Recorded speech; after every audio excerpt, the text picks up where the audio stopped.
Hi everyone. So Bianca's out here selling out shows.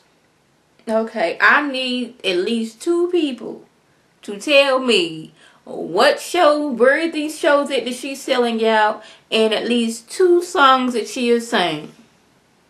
Just anybody, just two people. I just need two people. That's all I need.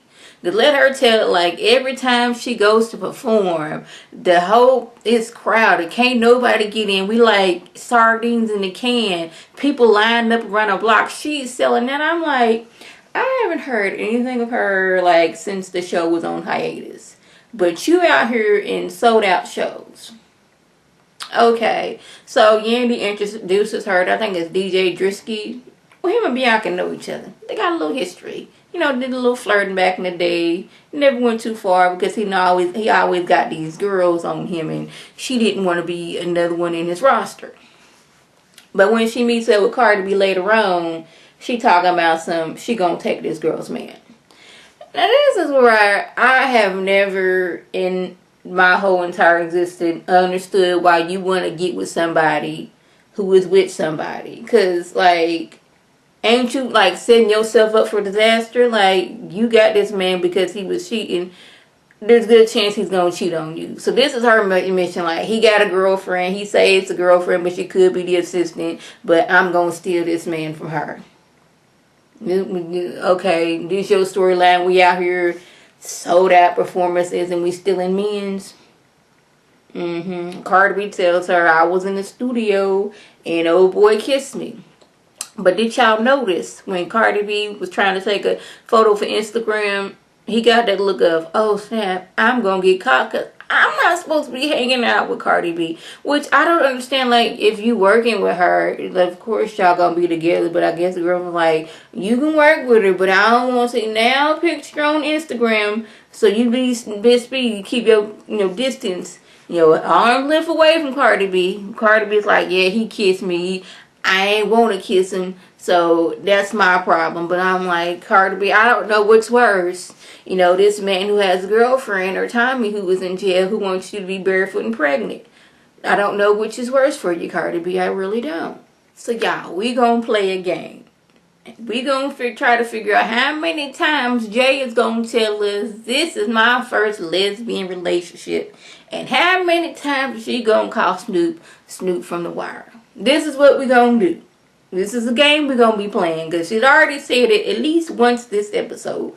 I'm gonna have to go back and keep a tally on there. But by the end of the season, I want to see how many times she has said, this is my first lesbian relationship and I'm in a relationship with Snoop from The Wire. Okay, but anyway, Snoop was like, shit, here in town, ain't got no family, ain't got no friends. So let me introduce her to Juelz Santana and KIMBELLA.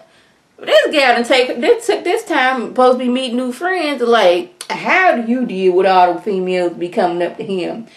I'm not trying to be rude, but who's checking for Juelz Santana? Okay. Anyways, she wants to make this about, okay, how do you deal with all the groupies and all these females coming up to want to talk to Juelz Santana? I need to know these things. Still, like, I brought her here to meet new friends, not to put our relationship on blast. And I'm like, I kind of agree that. But then I had to go back and they kind of showed a clip from when them girls came to the table. So I guess it could be Snoop's braids, but how did y'all know that was Snoop? Y'all came up from behind. And another thing, I'm going to need Snoop to get a new hairstyle. She been rocking them same braids since she was on The Wire. And I need her to get a new style. If you want to keep the braids, that's fine. Just do a different style, something different. You see me, I switch up my hairstyle all the time. I'm trying to rock straight ponytails as a protective style. I know this ain't got nothing to do with the show, but I'm trying to rock straight ponytails as my protective styling. Just try to do the minimal with my hair.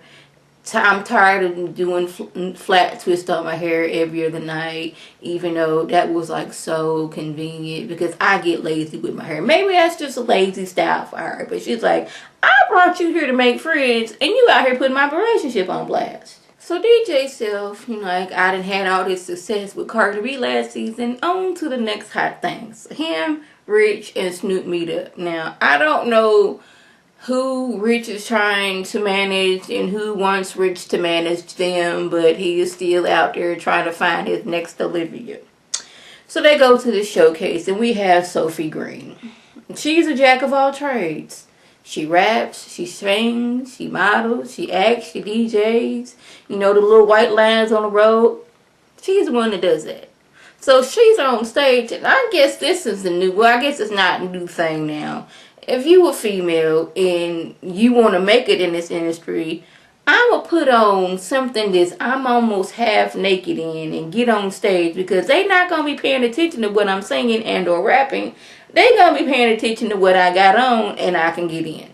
I guess we don't need talent anymore. Like back in the day, you had to work hard to get a record deal. Now these days, you can sound like doggone a cat outside, doggone and fighting another cat, and bam, you famous. But anyway, she and Snoop get to flirting. But DJ Self was like, this is my opportunity to work with Sophie Green. But I got Snoop over here trying to steal my potential client from me. And I'm like, she already said she was doing that. Like, okay, this is the main reason we here, because I'm trying to get clients, artists for my record label. I will be stupid not to try to get a client for my record label while I'm here looking at potential clients. So KIMBELLA and the children are out, and about. They at brunch.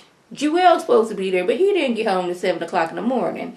And he has a million reasons why he wasn't there. First, his phone was dead. Then he couldn't find his charger, didn't have a charger on him. And when he realized it, like, oh snap, it is like 6 in the morning. I need to go home. But by that time it was already late. Now, I don't know how one can run out of that much time. Like, you left at night and you were going to gone until 7 o'clock in the morning.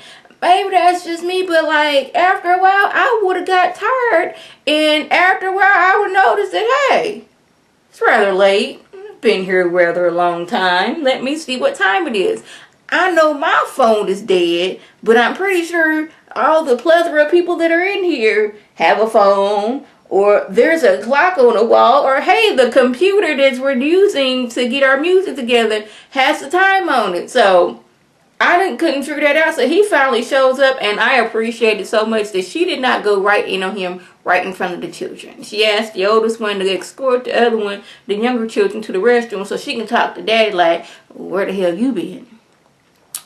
You didn't get home at 7 o'clock in the morning. I'm not going to go through this again with you being out all times of night, showing up with all these excuses that really your phone was dead. Okay, that happens. I ain't got no charger. Okay, nobody in the room had a phone and or charger. I lost track of time. Yeah, you can lose track of time, but I'm pretty sure you're not losing that much time to where you just, oops, oh snap, it's 6 in the morning. By the time I get home, it's going to be 7, because, the studio is way across town. We live in New York. It's always traffic. Really, I'm going to need him to, I don't want him to have no excuse, because, you ain't no really excuse why you didn't come home. But, them excuses didn't even make sense. So Papoose wants to manage he and Remy's children, and she's not really feeling it. Look here, she gives it to him straight. Most rappers are broke. Just as simple as that. And I was lucky enough to have a career, go to jail, and come back and, get things popping again. A lot of people ain't gonna have that. And don't just think because me and your daddy are in the industry that you just gonna have a door wide open for you. It's just not gonna happen like that. If you think you gonna go out there and your first rap song, whatever you want to call it, it's gonna be a hit and you gonna be a millionaire, you are sadly mistaken. It don't work like that. A few of us are lucky to be successful in this game, but there's a lot of them still have to get an actual job so they can make money. The record label takes a good portion of that money, and I don't really see it for y'all. So I'm gonna listen to what y'all got to rap about and or sing about. But if I'm not feeling it, the only thing y'all gonna be doing is going off to college. That's the only thing I'm gonna be paying for. And Remy, she wasn't gonna be like, oh yeah, y'all want to rap? Okay, I did that. Okay, cool. Y'all can do that too. Like, no, she wants them to have something to fall back on. Like, go to college. You want to be a doctor? Want to be a lawyer? I can help out with that, but I'd rather y'all do anything but this. But since y'all, this is what y'all want, I'm gonna listen and see what I think. So KIMBELLA decides to pull a Brady and pop up at the studio and finds Jewel's there with his homeboy and 2 females. Immediately, okay, you 2 can leave because I need to talk to him. Oh boy, right here, you know how Jewel's was when y'all used to hang out together and y'all was working together. You had all these groupies in here, and look at you now. I'm gonna need you to exit stage left because I need to talk to you, Jewel's. See, this is what we're doing again. I gotta come up to the studio like another crazy woman on Love and Hip Hop, on the hip hop franchise, and you got all these females in there. But he's like, I thought you was trusting me, but like, yeah, I trust you before, and look where that got me. Y'all, if I look shiny, it's because my camera, the reflection, don't worry about all that. I'm not really that shiny. I just looked up and noticed myself in the little viewfinder like, dang, I'm looking very shiny. But anyway, he's kind of tired of her always accusing him, but like, you was out there doing that. You said you wasn't going to have females at the studio, and when I pop up, look, there's females at the studio. So the kids decide to showcase their rapping skills, and the face Remy made when they started cutting, like, oh, one damn minute right there. Like, I am a professional cusser and I am grown. Like, I didn't sign on to y'all over here cussing, you talking about you done broke your wrist, you shooting everybody left and right. Like, when did this happen? When was you out here doing all this shooting? And why are we in here cussing? She, does admit that they have potential, and she wants to hear some music, but all that cussing, she ain't here for it. Like, I ain't one of the mamas you can sit there and just cuss in front of me. That's what you're not gonna do. And I was like, you go ahead and tell them, Remy, because they said it so effortlessly. It wasn't like I'm cussing and I'm gonna look at you to make sure the back of your hand ain't going about the side of my cheek. They said it just as freely as ever. Like, this is a normal thing. But Remy was like, hold one damn minute right there. I ain't signed on for no cussing. You ain't gonna be doing that. So Snoop and Jay get into it because Snoop did an interview with Sophie Green, and they was on a video and she was feeding her strawberries. So now Jay is harder than fish grease. She done got back to town, and not only did she see the video, but Sophie Green is actually, tagged Snoop into it. So now she's mad. But I have a question. Why does Snoop always look like she's waiting for the producer to tell her, all right, now it's time for you to talk? Because she'd be sitting there like she's ready to do some double just waiting for her turn. Like, Jay is on the counter. She's yelling, talking about some, I done came down here and you out here doing all this stuff. See, this is what you're not going to do. Snoop was like, what you're not going to do is put your hands on me because now I'm getting mad. But I'm like, I don't know. These two together is like, Jay, she was taking her acting 101 and she was like bringing the emotions, but Snoop was just saying, nah, let me hold you. It wasn't like that. I'm sorry. Alright, I done said my part. It's time for her to say what she gotta say. Okay. Right now, you go, Snoop. It wasn't like that. I ain't mean it. I was like, that's what I was getting out of Snoop. I was like, she always looks like she's ready for the producer to say, all right, now, Snoop, now you go. Say what you got to do. Read the, the teleprompter to the little cue cards. Now go. That's what I'm always getting from her. But, like, Snoop's like, you know what? Before one of us started hitting the other one, I think it's best for me to leave. She didn't say that, but I felt it could be going there at any moment. So that was the just went on. If I left anything out, by all means, leave a comment or video response. And like I always want to thank my subscribers and the people watch my videos. I want you to like this video, comment, and subscribe. And share this video with your friends on Facebook, Twitter, Instagram, and here on YouTube. This is Lady T signing off. Have a good one.